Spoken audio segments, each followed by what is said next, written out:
نبی اکرم صلی اللہ علیہ وآلہ وسلم ایک دن موت، قیامت، جہنم کی ہولناکیوں کا ذکر کرنے لگے۔ واعظ ایسا تھا کہ تمام صحابہ کرام اپنے سروں کو جھکا کر زار و قطار رو رہے تھے۔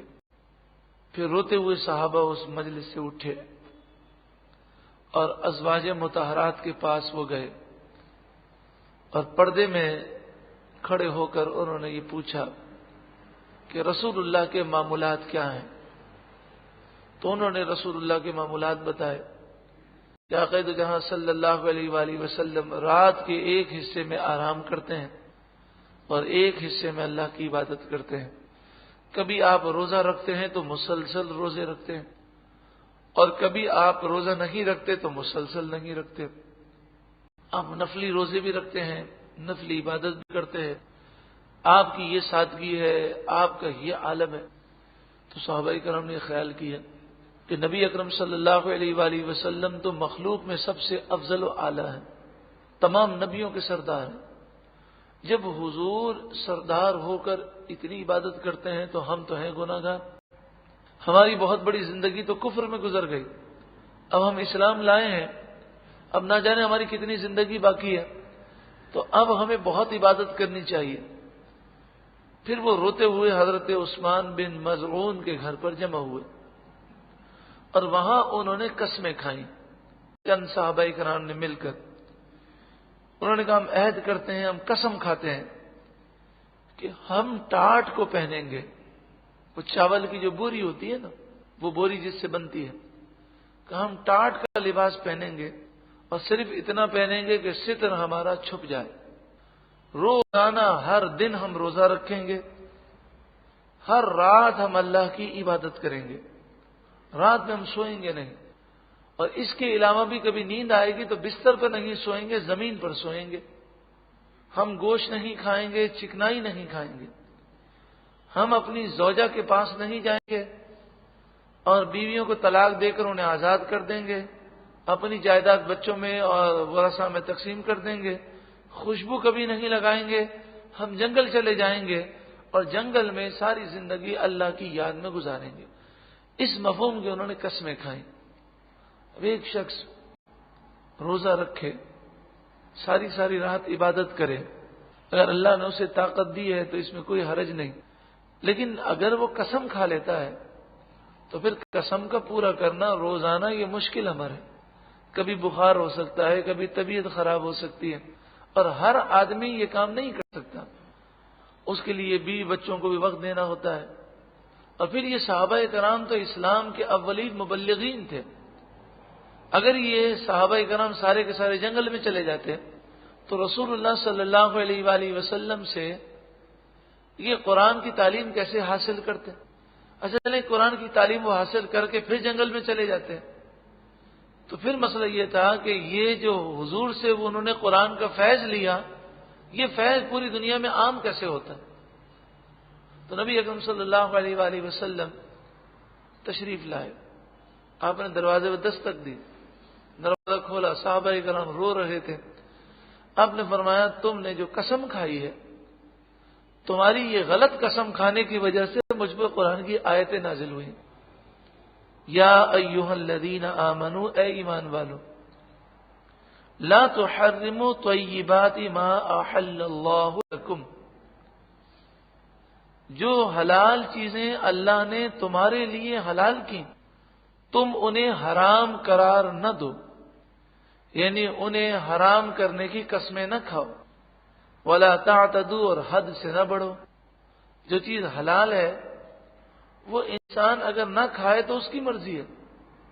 مثلا ایک شخص یہ محسوس کرتا ہے کہ میں گوشت اور چکنائی کھاتا ہوں تو اس سے میرا بلڈ پریشر بڑھ جاتا ہے یا مجھے دیگر امراض ہیں، اب گوشت اور چکنائی نہ کھائے، وہ اس کی مرضی ہے۔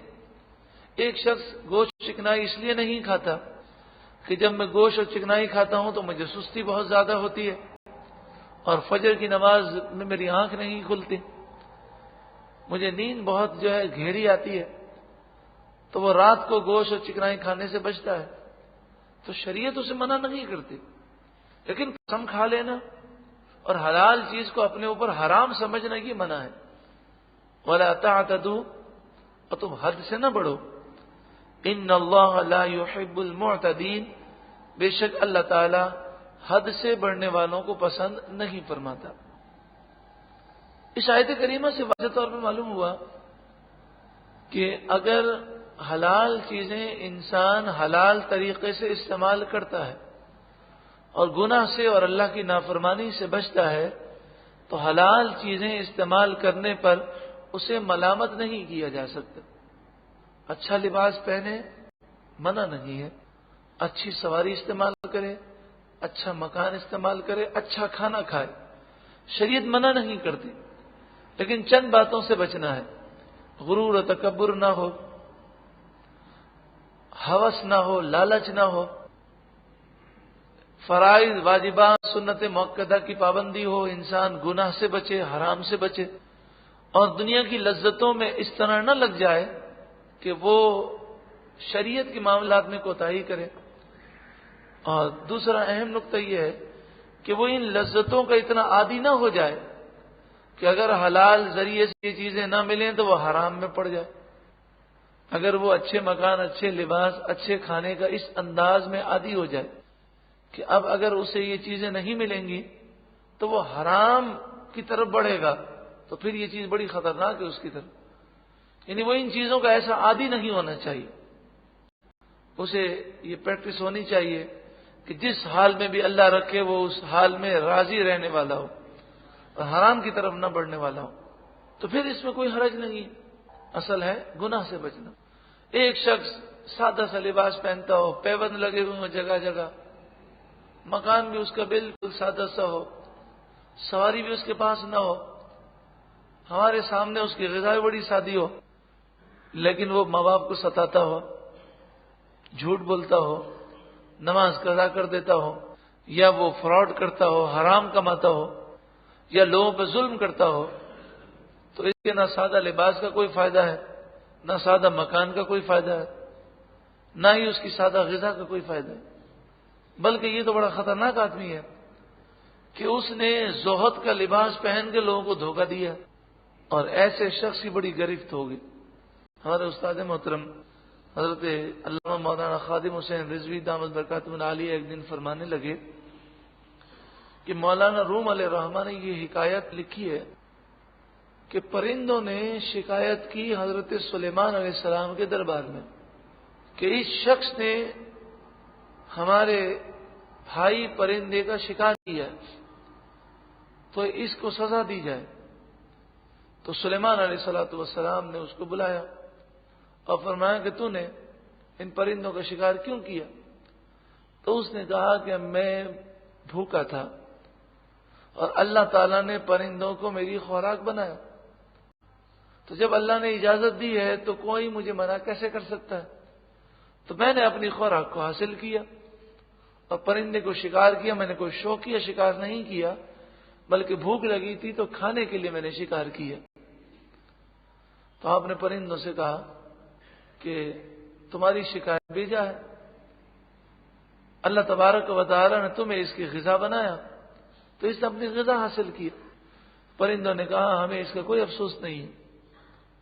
جب اللہ تعالیٰ نے اسے غذا حاصل کرنے کا اختیار دیا ہے تو ہمیں بھی تو بچنے کا اختیار دیا ہے، ہمیں بھی تو اپنی حفاظت کا اختیار دیا ہے. اس نے ہمیں دھوکہ دیا ہے، اسے سزا دی جائے، اس نے دھوکہ دیا ہے. یہ اگر شکاری بن کر آتا جنگل میں تو پھر ہم اپنا تحفظ کرتے. یہ تو زاہد بن کر آیا تھا، یہ تو صوفی بن کر آیا تھا. اس نے کیا کیا؟ جنگل میں مسلح بچھایا. ہم سارے بھاگ گئے اس کو دیکھ کر. حضرت مولانا روم علیہ الرحمہ حکایت لکھتے ہیں تو کیا خوب لکھتے ہیں، ایک ہی حکایت کے اندر ساری باتیں بیان کر جاتے ہیں.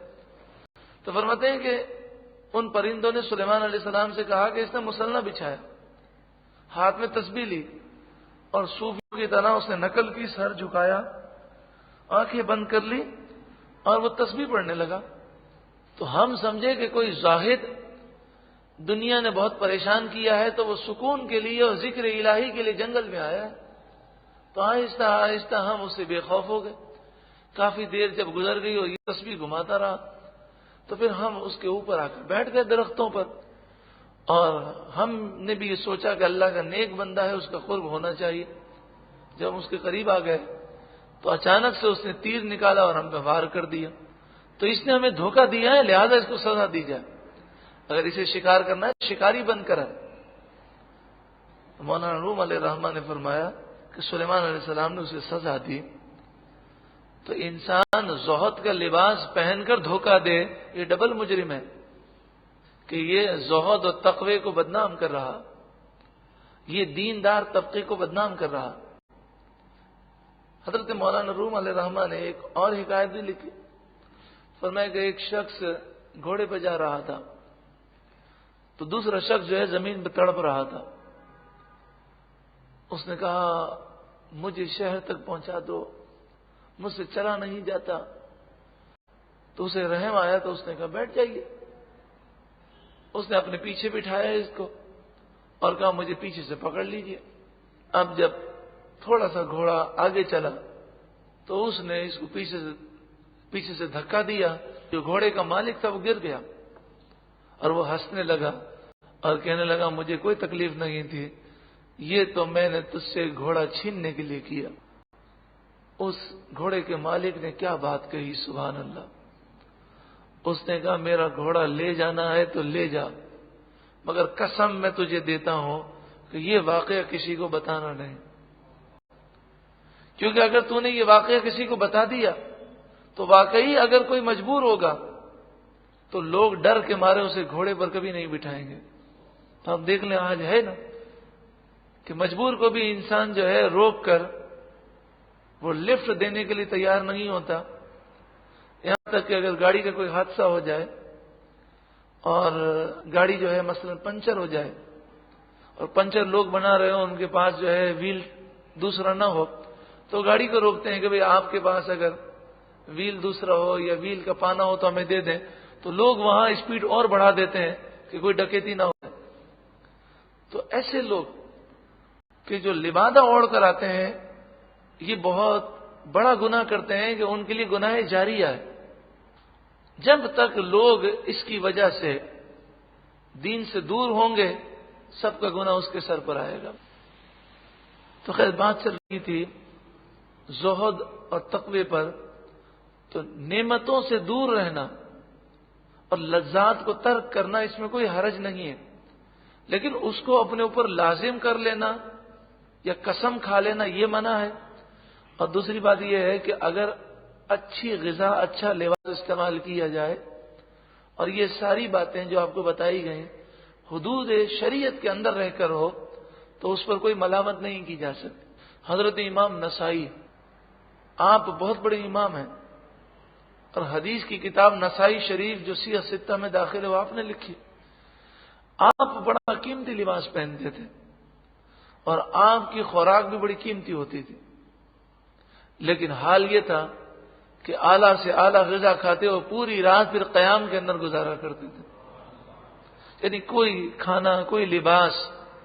اور آپ نے 4 بیویاں رکھی تھیں، تو 4 زوجہ تھیں، آپ کے 4 گھر تھے، کئی آپ کے بچے تھے، لیکن نہ بیوی نہ بچے نہ مال نہ یہ کھانے، آپ کو اللہ تعالیٰ کی یاد سے غافل کرنے والے نہ گینے۔ حضرت غوث اعظم رضی اللہ تعالیٰ عنہ نے اپنے مرید سے فرمایا کہ جاؤ بازار کے اندر جو سب سے مہنگا کپڑا ہو وہ لے کر آؤ۔ تو وہ گیا اور کہنے لگا سب سے مہنگا کپڑا کتنے کا ہے؟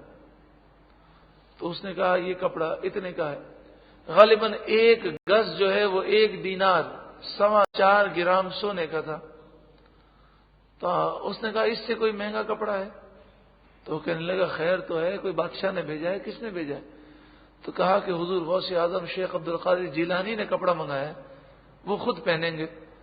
اس نے کہا تو جھوٹ بولتا ہے، وہ درویش آدمی ہے، صوفی آدمی ہے، اللہ کے ولی ہیں، انہیں اتنا اعلیٰ لباس پہننے کی ضرورت کیا؟ تو وہ بھاگا بھاگا حضرت کی خدمت میں آیا، اور جیسے ہی پہنچا نا تو حضرت اس کا مقصد جانتے تھے۔ آپ نے فرمایا ادھر آ، اور آپ نے وہ اپنا جو لباس تھا اس کو گریبان کھولا، اس کا اندر ہاتھ ڈال، تو تو اس نے اندر ہاتھ ڈالا تو ٹاٹ کا لباس تھا. آپ نے فرمایا وہ رب کے لیے ہے اور یہ مخلوق کے لیے، یعنی ظاہری طور پر اعلیٰ لباس پہنا ہے لیکن نیچے وہی میں نے ٹاٹ پہنا. تو حضور غوث اعظم رضی اللہ تعالیٰ عنہ کا مقصد صرف اللہ کی رضا، نمود و نمائش یا اس طرح کا کوئی مقصد نہیں تھا. اور آپ کا مقصد یہ تھا کہ اللہ نے نعمت دی ہے تو اس کا اظہار ہونا چاہیے. تو یہ تمام صوفیوں کے رنگ ہیں اور اللہ والوں کے مختلف رنگ اور انداز ہیں. تو اچھا لباس پہننے پر بھی کوئی تنقید نہیں ہو سکتی اور سادہ لباس پہننے پر بھی کوئی تنقید نہیں ہو سکتی. اصل ہے حرام سے بچنا اور اصل ہے گناہ سے بچنا. ارشاد فرمایا وَكُلُوا مِمَّا رَزَقَكُمُ اللَّهُ حَلَالًا طَيِّبًا، اور کھاؤ اس میں سے جو اللہ نے تمہیں روزی دی حلال پاکیزہ. وَاتَّقُوا اللَّهَ، اور اللہ سے ڈرو. الَّذِي أَنْتُمْ بِهِ مُؤْمِنُونَ، جس پر تم ایمان رکھتے ہو. لا يؤاخذكم الله باللغو في ايمانكم، اللہ تعالیٰ تمہاری ان قسموں میں پکڑ نہیں فرمائے گا جو قسمیں تم نے غلط فہمی کی وجہ سے کھائیں. یعنی کسی نے پوچھا کل تمہاری اس سے ملاقات ہوئی تھی تو تم نے کہہ دیا اللہ کی قسم میری کل اس سے ملاقات نہیں ہوئی، آپ کو یاد نہیں رہا اور آپ کا یہ گمان ہے کہ میری ملاقات ہی نہیں ہوئی. تو یہ جو قسم کھا لی ہے یہ غلط فہمی میں کھا لی ہے تو جھوٹی قسم، لیکن جان بوجھ کر جھوٹی قسم نہیں کھائی. اس پر کوئی کفارہ بھی نہیں ہے اور کوئی گناہ بھی نہیں ہے. لیکن اگر ماضی کے بارے میں یا حال کے بارے میں جھوٹی قسم جان بوجھ کر کھائی تو کفارہ تو اس پر بھی نہیں ہے لیکن گناہگار ہوگا.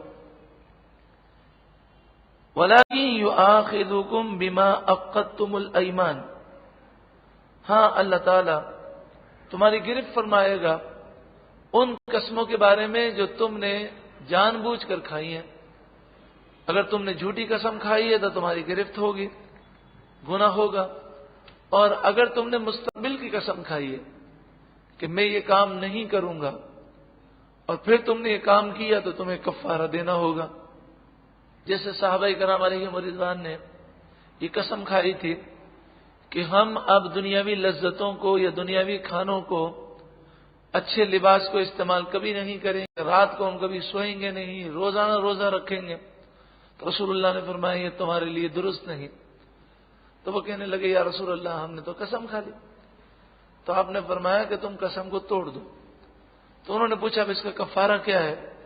تو کفارہ بیان کیا گیا.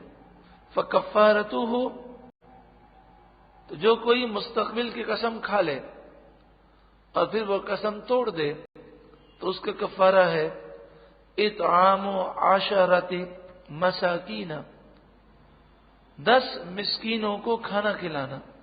10 مانے 10، اطعام کھانا کھلانا، 10 مسکینوں کو کھانا کھلانا. من اوسط ما تطعمون اہلیکم، ایسا کھانا کہ جو اوسطاً تم اپنے گھر والوں کو کھلاتے ہو. ہم کبھی اپنے گھر والوں کو بہت اعلیٰ کھانا کھلاتے ہیں، جیسے عید وغیرہ کے دن یا خاص دن ہوتے ہیں تو اس میں بہت اچھا کھانا پکایا جاتا ہے. کبھی کبھی ہم ایسے ہی گزارا کر لیتے ہیں. تو جو درمیانہ کھانا ہے وہ مسکین کو، 10 مسکینوں کو 2 وقت کا کھانا کھلانا ہے، یہ قسم کا کفارہ ہے. او کسوتہم، یا 10 مسکینوں کو لباس پہنانا ہے. لباس میں شلوار قمیض کا کپڑا دیا جائے، شلوار قمیض دی جائے اور یہ 10 مسکینوں کو دیا جائے. او تحریر رقبہ، یا ایک غلام آزاد کرنا ہے. تینوں میں سے کوئی بھی قسم کا کفارہ ہو سکتا ہے. 3 میں سے جو کام کرنا چاہیں کیے جا سکتے ہیں.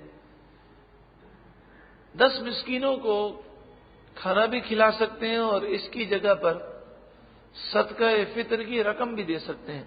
یعنی 2.25 سیر گیہوں، اگر کلو گرام میں دیکھیں تو 2 کلو، اور 6 گیہوں یا اس کا آٹا، یا 3.5 سیر جو، یا پھر اس کی رقم آپ دے دیجئے جو بھی 80 روپے یا 100 روپے یا 125 روپے جو بنتی ہے یہ ایک مسکین کو دینے ہیں، تو اس طرح ہمیں 10 مسکینوں کو دینا ہے۔ اب بالفرض صدقہ فطر کی رقم 100 روپے بنتی ہو، تو 10 مسکینوں کو جو دیں گے وہ 1000 روپے بنیں گے۔ تو 1000 روپے ایک مسکین کو نہیں دے سکتے، ہمیں کتنوں کو دینے ہیں؟ 10 کو دینے ہیں۔ ہاں یہ ہو سکتا ہے کہ روزانہ ایک مسکین کو 100 روپے دیں، تو اس طرح 10 دن تک ایک ہی مسکین کو 100 روپے دیتے رہیں، یہ صحیح۔ لیکن ایک ہی دن میں 1000 روپے ایک ہی مسکین کو نہیں دے سکتے، پھر قسم کا کفارہ ادا نہیں ہوگا۔ فَمَن لَّمْ يَجِدْ فَصِيَامُ 3 أَيَّامٍ، اور جو ایسا نہ کر سکے، یعنی تینوں میں سے کوئی کام نہ کر سکے، تو 3 دن روزے رکھنا ہے۔ تو روزہ رکھنا اس کے لیے قسم کا کفارہ ہے جو یہ کام نہ کر سکتا ہو، اور 3 دن روزے اس میں مسلسل رکھنے ہیں، یعنی تینوں دن متواتر روزے رکھنے ہیں قسم کے کفارے میں۔ ذالک کفارۃ ایمانکم، یہ تمہاری قسموں کا کفارہ ہے۔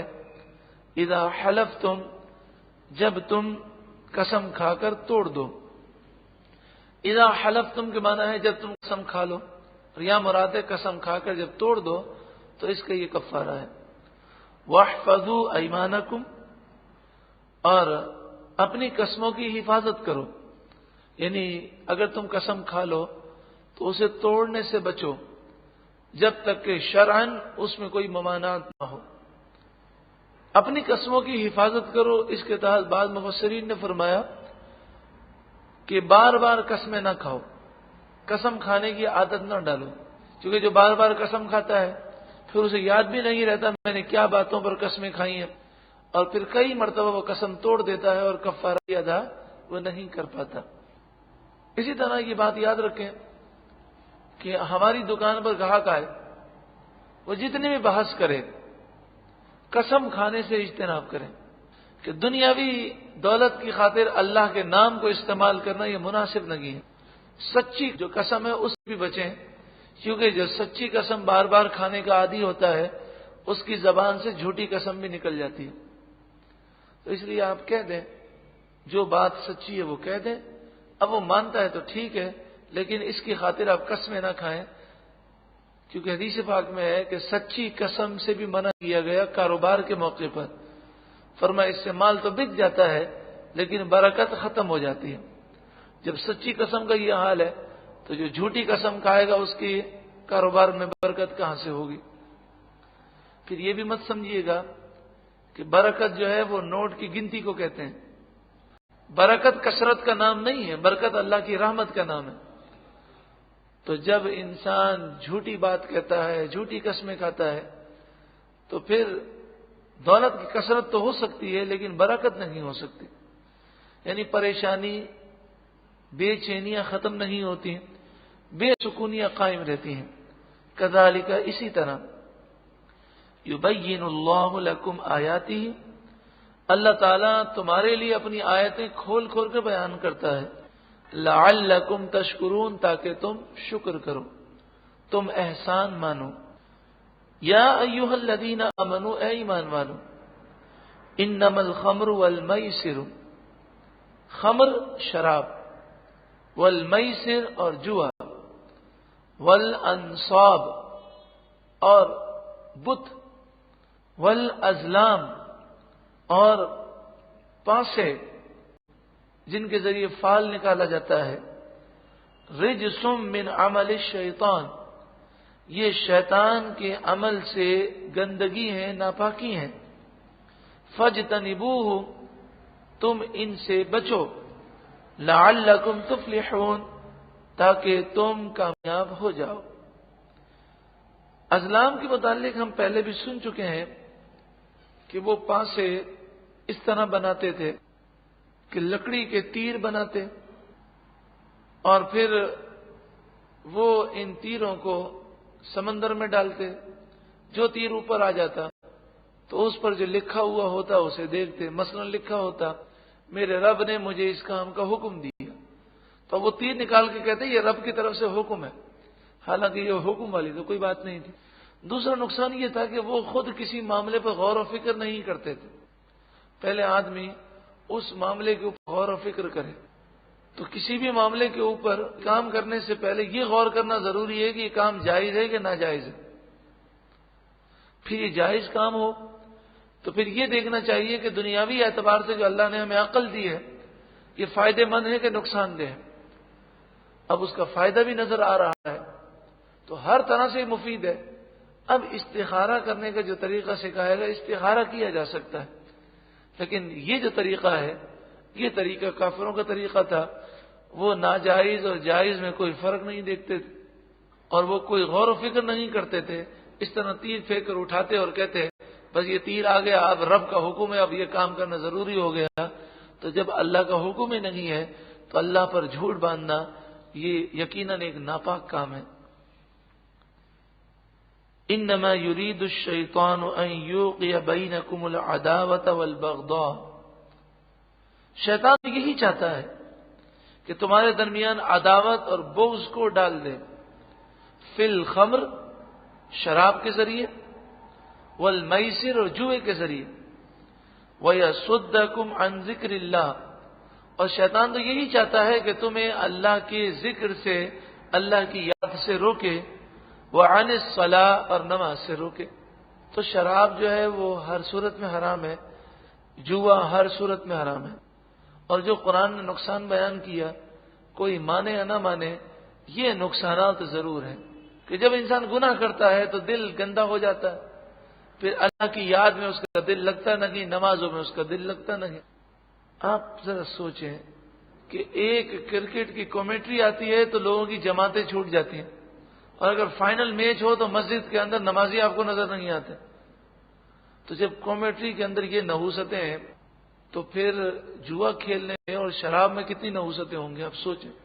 تو جو یہ کہے کہ جناب میں شراب پیتا ہوں، جوا کھیلتا ہوں، مجھے تو کوئی اللہ کے ذکر سے رکاوٹ نہیں ہوتی، تو وہ جھوٹا ہے. اللہ کا کلام جھوٹا نہیں ہو سکتا.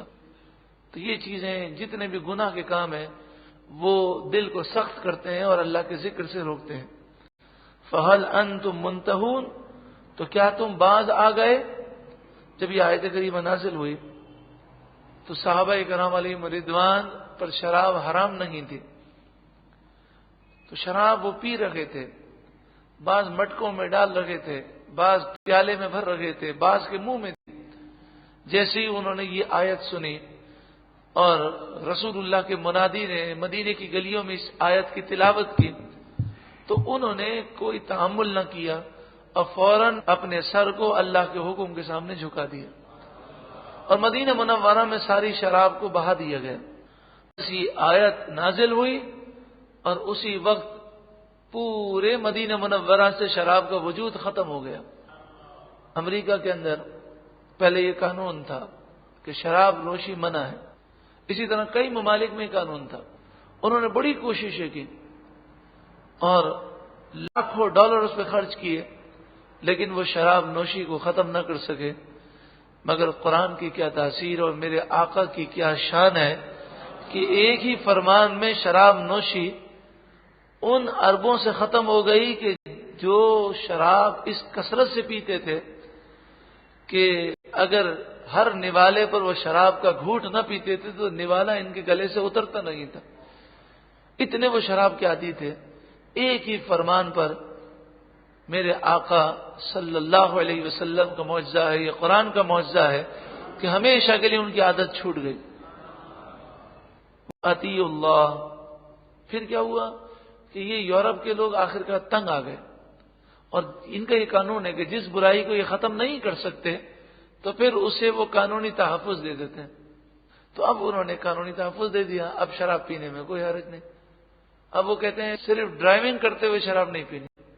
شراب پی کر اگر ڈرائیونگ کر رہے ہیں اور نشے کی حالت میں تو اس پر جرمانہ نافذ کرتے ہیں، اور اکثر ان کے یہاں حادثات اسی وجہ سے ہوتے ہیں.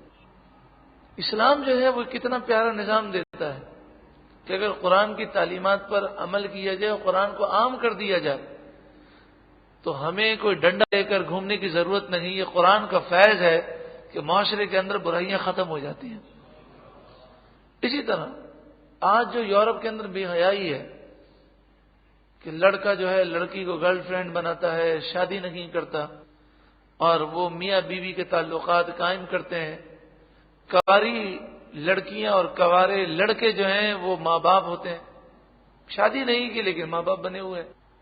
یہ ایک ایسی وبا ہے کہ یورپ خود اندرون خانہ پریشان ہے, اور یہ وبا ان کے یہاں اچانک نہیں ہوئی, آہستہ آہستہ پھیلی. اور پہلے ان کے یہاں یہ سب کام جرم تھے, لیکن جب معاشرے میں گناہ عام ہو گئے تو انہوں نے اسے قانونی تحفظ دے دیا. اب حال یہ ہے کہ 40% امریکی نکاح کرنے کو فرسودہ رسم سمجھتے ہیں, اب وہ نکاح نہیں کرتے, اور یہ ریشو بڑھتا جا رہا ہے. جب آپ سوچیں کہ اس معاشرے کا کیا حال ہوگا کہ جس معاشرے میں 70% یا 80% لوگ نکاح کرنے کے لیے تیار ہی نہ ہو, تو پھر نقصان یہ ہوتا ہے کہ نکاح کرنے سے تو وہ امریکی آج نکاح کرنے سے پریشان کیوں ہیں, بھاگتے کیوں ہیں کہ وہ نکاح کریں گے, شادی کریں گے تو بیوی کے حقوق ہیں, بچوں کے حقوق ہیں, یہ ساری ذمہ داری ان پر آئے گی. وہ کوئی ذمہ داری اپنے اوپر لینا نہیں چاہتا. تو پھر ہوتا یہ ہے کہ عورتیں در بدر کی ٹھوکریں کھاتی رہتی ہیں, اور جب ان کی عمر 40 سے اوپر ہوتی ہے تو ان کا حسن ختم ہو جاتا ہے, پھر یہ کسی کے کام کی نہیں رہتے.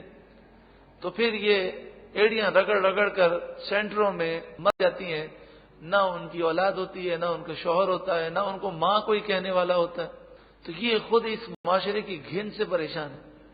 اب بڑا عجیب معاملہ ہے کہ وہ اپنی گھن اور اپنی گندگی ہمارے ملک میں ڈال رہے ہیں, اور خود اندرون خانہ سیمینار کر رہے ہیں, اور اس برائی کو دور کرنے کی کوشش کر رہے ہیں. تو اب تو ڈر یہ لگتا ہے کہ کہیں ایسا نہ ہو کہ ان کی برائیاں ہمارے یہاں آ جائیں اور ہماری اچھائیاں ان کے پاس چلی جائیں. اب دیکھیں نا, انہوں نے سازش کے ذریعے مسلمانوں کو جھوٹا, فراڈی, بے حیا, بے شرم, تعلیم سے دور, کھیل کود میں وقت ضائع کرنے والا بنا دیا کہ نہیں. لیکن خود دیکھیں کتنی تعلیم پر توجہ دیتے ہیں, کتنا علاج پر توجہ دیتے ہیں, کتنے ان کے یہاں سائنسدان پائے جاتے ہیں, ان کے طلبہ کتنے کتنے گھنٹے محنت کرتے ہیں, لیکن ہمارے طلبہ وہ سست اور کاہل بن گئے.